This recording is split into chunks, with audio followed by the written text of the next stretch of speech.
राज्याचे उपमुख्यमंत्री देवेंद्र फडणवीस यांनी केलेलं "आम्ही शिवाला मनवणारे आहोत, विषही पिऊन जिवंत राहतो" या वक्तव्यानंतर राज्यातील जनतेचं लक्ष वेधलं गेलं आहे.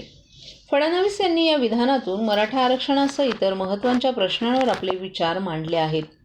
2014 मध्ये राज्याचे मुख्यमंत्री म्हणून कार्यभार सांभाळताना फडणवीस यांनी मराठा समाजाच्या हितासाठी अनेक निर्णय घेतले. यामध्ये सारथी या संस्थेची स्थापना करून मराठा तरुणांना स्पर्धा परीक्षा, व्यावसायिक कर्ज आणि अण्णासाहेब पाटील महामंडळाच्या माध्यमातून कर्ज योजनांचा लाभ मिळवून दिला. तसंच मराठा समाजाला आरक्षण मिळवून ते टिकवण्यासाठीही त्यांनी प्रयत्न केले. तथापि सध्याच्या उपोषणकर्ते मनोज जरांगे यांनी मराठा आरक्षणाच्या मुद्द्यावर फडणवीस यांच्यावर टीका केली होती.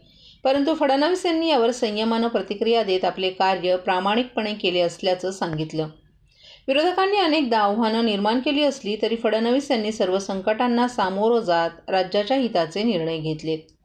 फडणवीसांनी उपमुख्यमंत्रीपदाची शपथ घेताना दिलेलं आश्वासन आजही कायम असून त्यांनी राज्यातील जनतेच्या सेवेसाठी आपलं कार्य निष्ठेनं सुरू ठेवलं असल्याचं सांगितलं.